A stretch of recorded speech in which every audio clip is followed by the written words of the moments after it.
Sesuatu yang selalu bikin kaget Mak Romlah. Ketika di pagi hari saat membuka pintu rumahnya, didapatinya sebuah daging segar dan buah-buahan.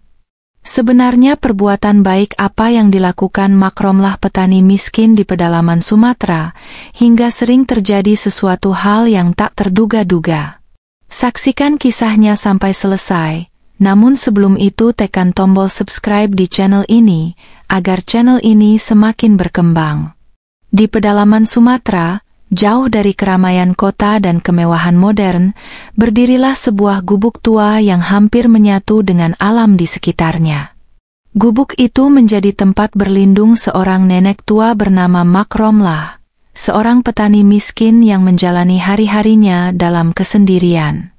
Atapnya terbuat dari daun rumbia yang mulai berlubang, dindingnya dari bambu yang sudah menghitam dimakan usia, dan lantainya hanya tanah keras yang dingin di malam hari. Meski sederhana, tempat itu adalah rumah bagi Mak Romlah, tempat ia menyimpan segala kenangan hidupnya. Sejak suaminya meninggal bertahun-tahun lalu, Mak Romlah tidak memiliki siapapun lagi. Anak-anaknya, jika mereka pernah ada, tidak pernah disebutkan dalam pembicaraannya dengan orang-orang desa. Ia menjalani hidupnya dengan tabah, hanya ditemani suara burung yang berkicau dan desir angin yang mengalir lembut di sela pepohonan hutan. Setiap pagi sebelum matahari terbit, Mak Romlah bangun dari tikar anyaman yang menjadi alas tidurnya. Dengan tubuh yang renta dan tulang yang sering berderak, ia memulai harinya dengan doa sederhana, memohon kekuatan untuk terus bertahan di dunia yang terasa semakin sunyi. Pekerjaannya sebagai petani adalah satu-satunya sumber penghidupannya. Di ladang kecilnya, ia menanam ubi, singkong, dan beberapa jenis sayuran. Hasil panennya jarang berlebih, tetapi cukup untuk bertahan hidup. Kadang-kadang, ia membawa hasil kebunnya ke pasar desa yang berjarak beberapa kilometer dari rumahnya. Dengan langkah lambat dan keranjang di punggung, Mak Romlah menyusuri jalan setapak yang dikelilingi hutan, mengandalkan tongkat bambu untuk menyeimbangkan tubuhnya yang rapuh. Namun, kesunyian hidup Mak Romlah bukan hanya soal tempat tinggalnya yang jauh dari peradaban. Kesunyian itu juga merasuk ke dalam hatinya.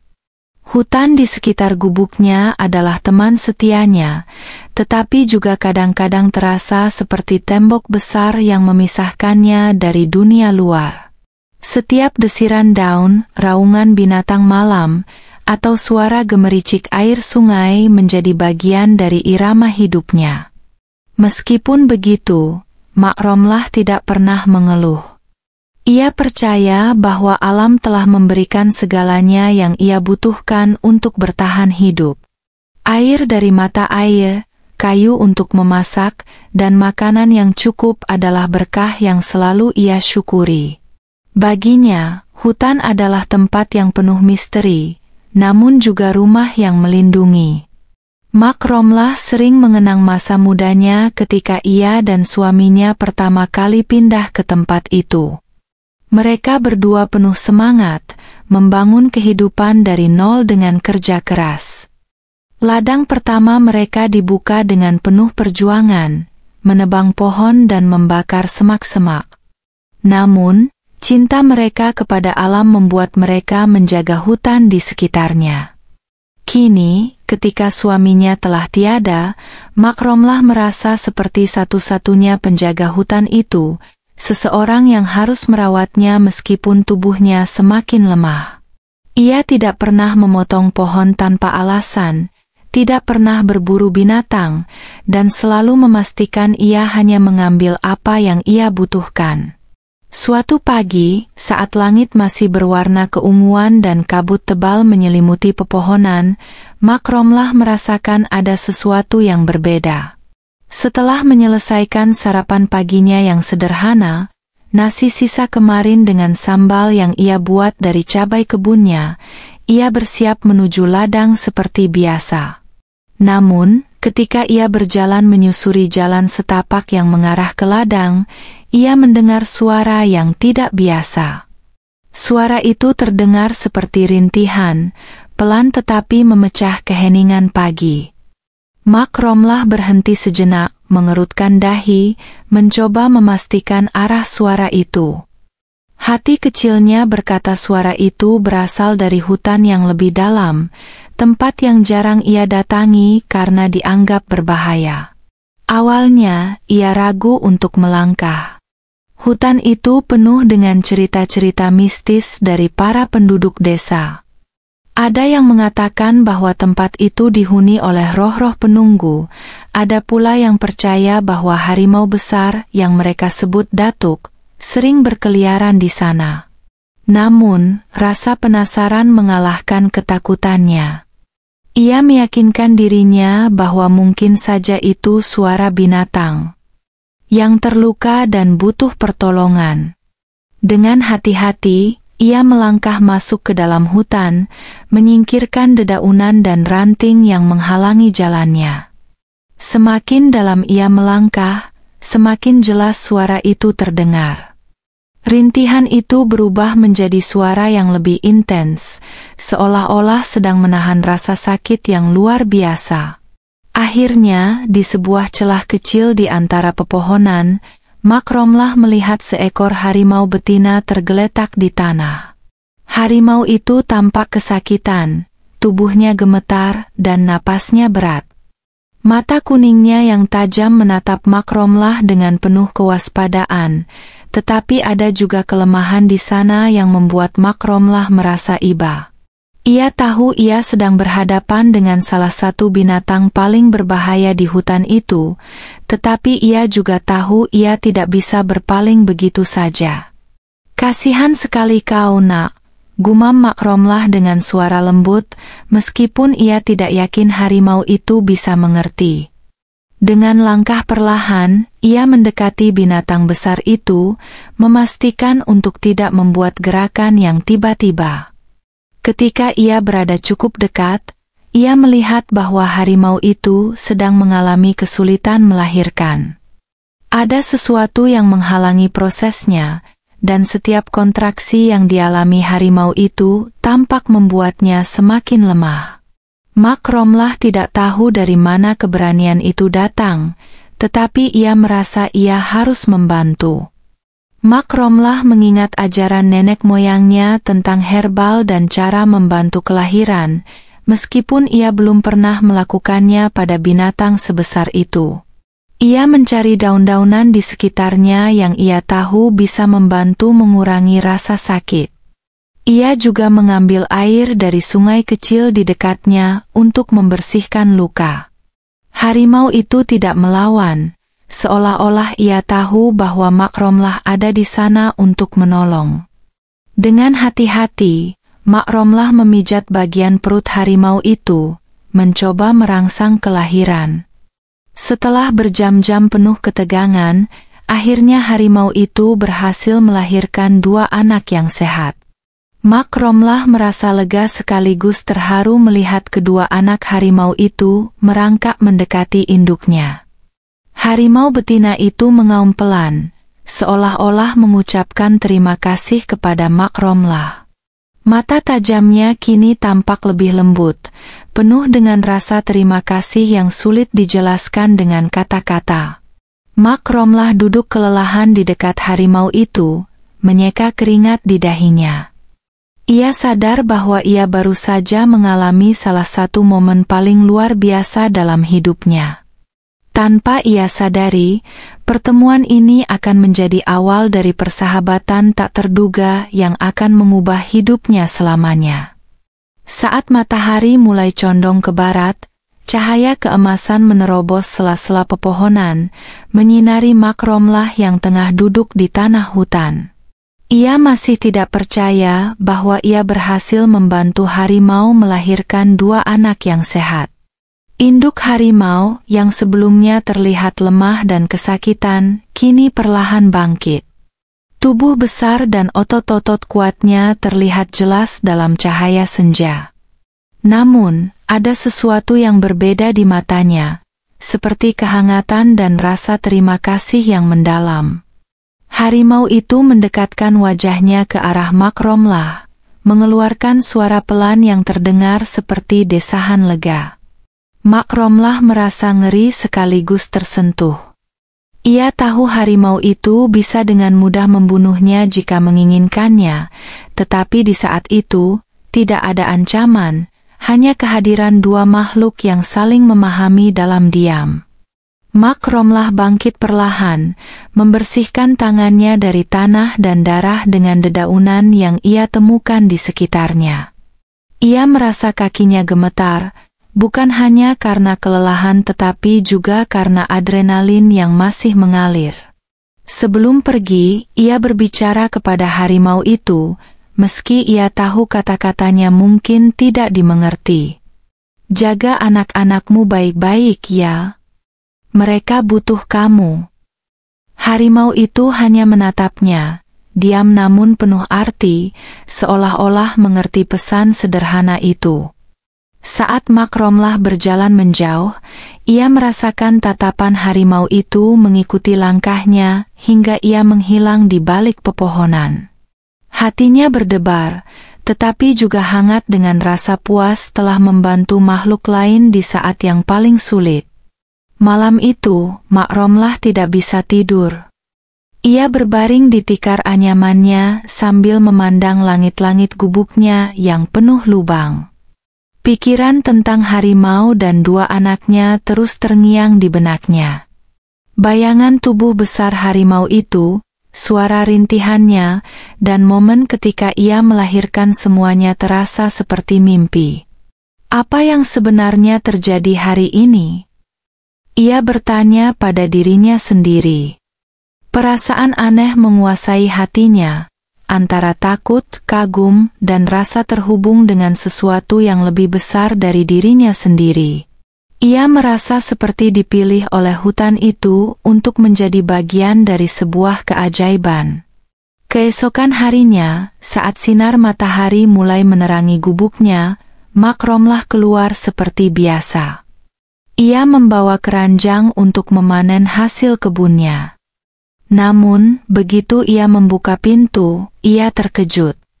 Di depan gubuknya, ada seikat daging segar, masih basah, dengan jejak darah kecil di tanah. Mak Romlah mundur selangkah, jantungnya berdegup kencang. Siapa yang menaruh ini di sini? Pikirnya. Ia melihat sekeliling, tetapi tidak ada tanda manusia atau binatang lain. Hanya hutan yang berdiri sunyi, dengan dedaunan yang berayun pelan ditiup angin. Ia ragu-ragu untuk mengambil daging itu, tetapi rasa lapar dan keinginannya untuk tidak menyia-nyiakan apapun membuatnya akhirnya membawa daging itu masuk ke dalam rumah. Hari-hari berikutnya, sesuatu yang luar biasa terus terjadi. Setiap pagi, Mak Romlah menemukan makanan di depan gubuknya.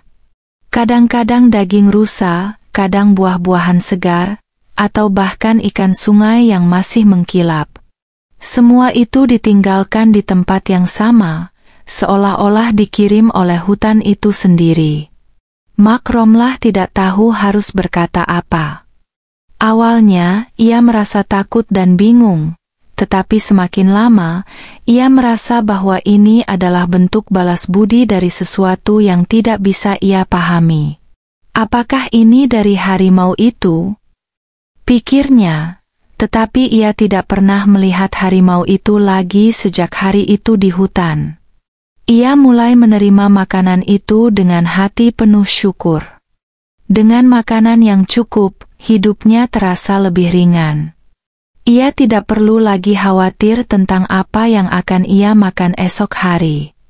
Di ladangnya, ia bekerja dengan lebih tenang, dan malam-malamnya ia habiskan dengan memanjatkan doa kepada Tuhan dan alam atas berkah yang ia terima. Namun, jauh di dalam hatinya, ia tahu ada sesuatu yang sedang mengawasi dan melindunginya. Ia merasakan kehadiran yang tak terlihat tetapi nyata, seperti tangan tak kasat mata yang memastikan ia tidak pernah kekurangan. Beberapa minggu kemudian, saat Makromlah sedang bekerja di ladangnya, ia merasakan sesuatu yang aneh. Udara terasa lebih dingin, dan suara burung yang biasanya riuh tiba-tiba lenyap. Ia berhenti mencangkul dan memandang sekeliling dengan hati-hati. Di kejauhan, di tepi hutan, ia melihat sesuatu yang membuatnya terkejut sekaligus tersenyum. Di sana, berdiri seekor harimau besar dengan dua anaknya yang sudah mulai tumbuh. Induk harimau itu berdiri tegak, mengawasi Makromlah dari kejauhan. Mata kuningnya memancarkan ketenangan, bukan ancaman. Makromlah merasa air matanya hampir menetes. "Kau kembali," bisiknya pelan, meski ia tahu harimau itu tidak bisa mendengar. Ia melambaikan tangan perlahan, dan harimau itu tampak mengangguk kecil, lalu berjalan pelan menuju hutan bersama anak-anaknya. Perasaan hangat menjalari hati Makromlah. Ia merasa hubungan yang ia miliki dengan harimau itu lebih dari sekadar kebetulan. Ada sesuatu yang lebih dalam, seperti ikatan yang melampaui kata-kata dan pemahaman manusia biasa. Setelah pertemuan itu, Makromlah mulai menyadari bahwa ia tidak pernah benar-benar sendiri. Harimau itu sering terlihat dari kejauhan, mengawasi gubuk atau ladangnya, seolah-olah memastikan ia aman. Suatu malam, saat Makromlah sedang tidur, ia terbangun oleh suara gaduh di luar rumahnya. Ia mengintip dari celah pintu dan melihat sekelompok babi hutan besar sedang merusak kebunnya. Hatinya mencelos, tetapi sebelum ia sempat melakukan apapun, harimau itu muncul dari bayangan hutan. Dengan satu geraman keras, harimau itu mengusir babi-babi hutan tersebut. Makromlah merasa matanya panas oleh air mata. Ia tidak pernah membayangkan bahwa seekor binatang buas, yang oleh banyak orang dianggap berbahaya, akan menjadi pelindungnya. Keesokan paginya, ia menemukan jejak kaki harimau di sekitar ladangnya. Makromlah menyentuh jejak itu dengan lembut, seolah-olah menyentuh tangan seorang teman lama. Dari hari itu, ia tahu bahwa persahabatan mereka bukan hanya soal balas budi, tetapi sebuah ikatan sejati yang tidak bisa dijelaskan dengan kata-kata. Sejak pertemuan di ladang, kehadiran harimau itu menjadi bagian tak terpisahkan dari kehidupan Makromlah. Meskipun jarang terlihat langsung, ia tahu harimau itu ada di sana, di balik rimbunan pepohonan atau semak belukar, selalu mengawasi. Kadang-kadang, saat Makromlah sedang mencangkul atau memanen hasil kebunnya, ia merasa seperti ada sepasang mata yang memandangnya dari kejauhan. Namun, alih-alih merasa takut, ia justru merasa dilindungi. Ia mulai berbicara kepada hutan dengan suara lembut, seolah berbicara kepada seorang teman lama. "Rimba, kau ada di sana, bukan?" katanya suatu hari sambil memandang hutan. "Terima kasih sudah menjagaku." Kehadiran harimau itu membawa rasa tenang yang sulit dijelaskan. Makromlah merasa hidupnya berubah. Ia tidak lagi merasa sendirian di dunia. Bahkan, ia mulai merasa bahwa hutan itu, yang dulu hanya tempat tinggalnya, kini menjadi bagian dari keluarganya. Setiap langkahnya di hutan terasa lebih ringan, seolah ia berjalan di atas tanah yang ramah. Ia bahkan mulai memperhatikan hal-hal kecil yang dulu tidak ia hiraukan, seperti suara burung-burung kecil, gemerisik daun di atas kepalanya, dan aroma tanah basah setelah hujan. Hutan itu hidup, dan ia merasa menjadi bagian dari denyut kehidupannya. Namun, tidak semua orang melihat hutan dengan cara yang sama seperti Makromlah. Di desa terdekat, kabar tentang kehadiran harimau di sekitar gubuk Makromlah mulai menyebar. Beberapa warga yang melintasi jalan setapak dekat hutan mengaku melihat sosok harimau besar yang sering disebut sebagai Datuk Rimba. Cerita itu memicu berbagai reaksi. Sebagian besar merasa takut dan khawatir harimau itu akan menyerang manusia atau ternak mereka. Tetapi ada juga yang penasaran, mencoba mencari tahu mengapa Mak Romlah tampak begitu tenang meskipun tinggal di dekat hewan buas itu. Beberapa orang desa bahkan mendatangi gubuk Mak Romlah untuk menanyakan kabar. "Mak Romlah, apakah benar kau sering melihat harimau itu?" tanya seorang lelaki parubaya, sambil mengusap lehernya dengan kain basah. "Tidak takutkah tinggal sendirian di sini?" Mak Romlah hanya tersenyum dan menjawab dengan lembut, "Harimau itu tidak mengganggu kalau kita tidak mengganggunya. Ia hanya menjaga wilayahnya, seperti kita menjaga rumah kita." Jawaban itu membuat mereka tercengang. Namun, di balik ketenangan kata-katanya, Mak Romlah tahu bahwa banyak yang tidak akan mengerti hubungan yang telah terjalin antara dirinya dan harimau itu. Suatu hari, Mak Romlah menemukan ladangnya dalam keadaan acak-acakan. Babi hutan yang ganas telah mengobrak-abrik tanaman ubi dan singkongnya, meninggalkan jejak kehancuran di mana-mana. Mak Romlah hampir menangis melihat kerja kerasnya selama berbulan-bulan hancur dalam semalam. Namun, sebelum ia sempat merenung lebih lama, ia mendengar suara gemuruh dari dalam hutan.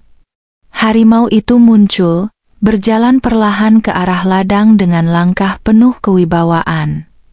Mak Romlah mundur beberapa langkah, bukan karena takut, tetapi karena ia tahu harimau itu sedang melakukan sesuatu. Dengan geraman yang dalam, harimau itu mengitari ladang, meninggalkan aroma dan jejak yang jelas di tanah. Setelah beberapa saat, ia menghilang kembali ke dalam hutan. Dalam beberapa hari berikutnya, Mak Romlah memperhatikan bahwa babi hutan tidak lagi datang ke ladangnya. Aroma dan kehadiran harimau itu telah menjadi peringatan bagi binatang lain untuk tidak mendekati tempat itu. Mak Romlah merasa hatinya penuh dengan rasa syukur. "Terima kasih Rimba," katanya pelan sambil memandang ke arah hutan. Ia merasa seperti memiliki penjaga yang tidak pernah tidur, selalu memastikan ia aman dari bahaya. Meskipun harimau itu telah melindungi ladangnya dari babi hutan, tidak semua ancaman bisa dihindari. Suatu malam, ketika langit gelap tanpa bintang dan angin dingin berhembus kencang, Mak Romlah terbangun oleh suara langkah berat di luar gubuknya. Ia memandang keluar dari celah kecil di dinding bambunya dan melihat sekelompok manusia membawa obor dan tombak. Mereka adalah pemburu dari desa seberang, datang dengan niat memburu harimau yang mereka anggap ancaman. Hati Mak Romlah berdebar kencang. Ia tahu ia tidak bisa melawan mereka, tetapi ia juga tidak bisa membiarkan harimau itu terluka atau terbunuh. Dengan cepat, ia keluar dari gubuknya, membawa lentera kecil dan berdiri di depan para pemburu. "Apa yang kalian cari di sini?" tanyanya dengan suara tegas, meskipun tubuhnya gemetar. Salah satu pemburu menjawab dengan kasar, "Kami mencari harimau yang sering terlihat di sini, Mak. Itu binatang buas, berbahaya bagi kami semua." Mak Romlah menggeleng. "Harimau itu tidak pernah mengganggu kalian. Ia hanya hidup di wilayahnya sendiri. Biarkan ia tetap di hutan." Pemburu itu tertawa sinis, tetapi salah satu dari mereka yang lebih tua menghentikan kelompok itu. "Mari kita pulang," katanya singkat. "Jika harimau itu tidak mengganggu, tidak ada alasan bagi kita untuk mencarinya." Malam itu, para pemburu pergi, dan Mak Romlah merasa lega. Namun, ia tahu bahwa ancaman selalu bisa datang kapan saja. Setelah malam yang penuh ketegangan itu, hutan kembali tenang. Mak Romlah merasa semakin dekat dengan harimau itu, yang ia panggil Rimba. Ia tahu bahwa Rimba adalah simbol kekuatan alam, tetapi juga kelembutan yang luar biasa. Setiap kali ia melihat jejak kaki Rimba di dekat gubuk atau ladangnya, ia merasa seolah-olah sedang diberkati oleh kehadiran sesuatu yang ilahi. Dalam hatinya, ia mulai memahami bahwa hidup adalah tentang saling menjaga, antara manusia dan alam, antara yang lemah dan yang kuat. Hari-hari berlalu, dan Mak Romlah menjalani hidupnya dengan damai. Ia tidak lagi merasa takut, meskipun ia tahu bahwa dunia di sekitarnya penuh dengan bahaya. Hubungannya dengan Rimba memberinya kekuatan dan keyakinan bahwa ia tidak pernah benar-benar sendirian. Hutan itu adalah rumahnya, dan ia adalah bagian dari hutan itu. Dalam kesederhanaannya, Mak Romlah menemukan kebahagiaan yang sulit dijelaskan, kebahagiaan yang datang dari hubungan mendalam dengan alam dan makhluk-makhluk yang hidup di dalamnya. Kisah tentang Mak Romlah dan harimau besar yang sering terlihat di sekitar ladangnya menjadi perbincangan di desa-desa sekitar. Orang-orang mulai menyebut harimau itu sebagai penjaga hutan, dan Mak Romlah sebagai ibu hutan. Berbagai rumor bermunculan, mulai dari yang menyebutkan bahwa Mak Romlah memiliki kekuatan gaib untuk mengendalikan binatang, hingga dugaan bahwa harimau itu adalah jelmaan suaminya yang kembali untuk melindunginya. Mak Romlah hanya tersenyum mendengar cerita-cerita itu. Ia tahu bahwa yang sebenarnya terjadi adalah hubungan saling percaya antara dirinya dan harimau yang ia beri nama Rimba. Namun, tidak semua orang memandang hubungan itu dengan kagum. Beberapa orang merasa bahwa kehadiran harimau di sekitar manusia adalah ancaman yang nyata. Para pemburu dan petani yang tinggal lebih dekat ke hutan mulai menyusun rencana untuk menangkap atau membunuh harimau itu. Mereka khawatir jika harimau itu suatu hari kelaparan, ia akan menyerang manusia atau ternak mereka. Mak Romlah mencoba berbicara dengan mereka, menjelaskan bahwa harimau itu tidak pernah mengganggu, tetapi rasa takut mereka sulit dihilangkan. Dalam hati, Mak Romlah merasa gelisah. Ia tahu, cepat atau lambat, manusia akan mencoba merusak keseimbangan yang telah terjalin di hutan. Pada suatu malam yang tenang, Mak Romlah duduk di depan gubuknya, menikmati cahaya bulan yang memantul di dedaunan basah. Ia memikirkan bagaimana kehidupannya telah berubah sejak pertemuannya dengan Rimba. Ia merasa lebih dekat dengan alam daripada sebelumnya, lebih memahami bahwa setiap makhluk memiliki peran penting dalam ekosistem. Saat ia sedang merenung, ia mendengar suara langkah-langkah pelan dari arah hutan.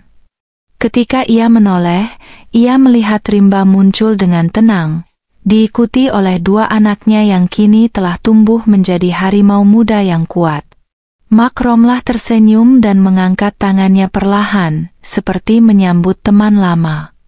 Rimba mendekat, berhenti beberapa meter dari Mak Romlah. Ada momen hening di antara mereka, seperti percakapan tanpa kata.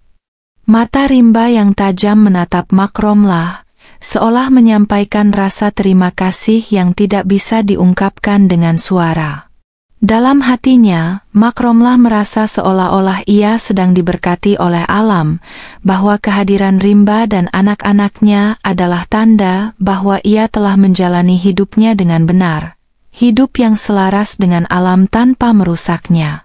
Seiring berjalannya waktu, tubuh Mak Romlah semakin renta. Tangan yang dulu kuat mencangkul kini gemetar saat membawa air dari mata air. Kakinya yang dulu mampu berjalan berjam-jam di ladang kini sering terasa sakit. Namun, hatinya tetap tenang. Setiap pagi, ia masih menemukan jejak kaki rimba di sekitar ladangnya, tanda bahwa harimau itu masih mengawasinya dari kejauhan. Kadang-kadang, ia mendengar auman pelan dari dalam hutan, dan itu cukup untuk membuatnya tersenyum. Suatu hari, saat ia sedang duduk di beranda gubuknya, seorang tetangga datang membawakan makanan. "Mak, kau perlu pindah ke desa. Di sini terlalu berbahaya," kata tetangga itu. Namun, Mak Romlah hanya menggeleng dan tersenyum. "Hutan ini rumahku. Aku tidak punya tempat lain yang bisa memahamiku seperti ini," jawabnya. Ia tahu bahwa hidupnya mungkin tidak lama lagi, tetapi ia tidak takut. Ia merasa telah hidup dengan penuh makna, dan ia ingin menghabiskan sisa waktunya di tempat yang telah menjadi bagian dari jiwanya. Malam itu, angin berhembus lembut melalui celah-celah dinding gubuk Mak Romlah. Ia berbaring di tikar anyaman yang telah menemaninya selama bertahun-tahun. Tubuhnya yang lemah beristirahat dengan tenang, matanya terpejam sambil mengingat semua kenangan indah yang telah ia alami. Ia membayangkan ladangnya, burung-burung yang berkicau di pagi hari, dan tentu saja rimba yang selalu hadir di saat-saat penting dalam hidupnya. Dengan senyuman kecil di wajahnya, Mak Romlah menghembuskan napas terakhirnya, meninggalkan dunia ini dengan damai. Pagi harinya, ketika tetangga datang untuk mengantarkan makanan, mereka menemukan tubuh Mak Romlah terbaring tenang di gubuknya. Di sekitar gubuk itu, terdapat jejak kaki besar harimau. Tidak ada yang tahu pasti kapan rimba datang, tetapi kehadirannya terasa seperti tanda perpisahan terakhir. Tetangga itu mengabarkan berita ini kepada penduduk desa lainnya, dan mereka semua berkumpul untuk memberikan penghormatan kepada Mak Romlah. Mereka membawanya ke ladangnya, tempat ia menghabiskan sebagian besar hidupnya, untuk dikebumikan di bawah pohon besar yang ia cintai. Kisah Mak Romlah dan rimba menjadi legenda yang hidup di desa itu dan sekitarnya. Orang-orang mulai menghormati hutan dengan cara yang berbeda, memahami bahwa alam memiliki cara sendiri untuk menjaga keseimbangannya. Ladang Mak Romlah dibiarkan tumbuh liar, menjadi bagian dari hutan yang kembali mengambil alih tanah itu. Setiap kali ada yang melintasi jalan setapak di dekat gubuknya, mereka sering berhenti sejenak, seolah-olah merasakan kehadiran Mak Romlah dan rimba yang masih mengawasi dari kejauhan. Bagi penduduk desa, Mak Romlah adalah simbol cinta tanpa syarat kepada alam, sementara rimba adalah simbol kekuatan yang lembut dan perlindungan yang abadi. Banyak cerita ditulis tentang mereka, diceritakan dari generasi ke generasi, mengingatkan semua orang untuk hidup selaras dengan alam. Hutan itu, yang dulu hanya dianggap sebagai tempat berbahaya, kini dihormati sebagai rumah bagi makhluk-makhluk yang luar biasa, termasuk harimau yang telah menjadi teman sejati seorang nenek tua. Cerita ini ditutup dengan refleksi tentang hubungan manusia dan alam, menggambarkan bagaimana persahabatan antara Mak Romlah dan rimba membawa pelajaran penting bagi generasi mendatang. Hubungan mereka bukan hanya kisah pribadi tetapi juga simbol harmoni yang diidamkan antara manusia dan dunia liar. Terima kasih sudah menonton video ini sampai selesai. Semoga dari kisah ini kita bisa mengambil hikmah yang bermanfaat. Dukung terus channel ini dengan cara tekan tombol subscribe, agar channel ini terus berkembang menyajikan kisah-kisah yang menarik dan bermanfaat. Sampai berjumpa kembali di video selanjutnya.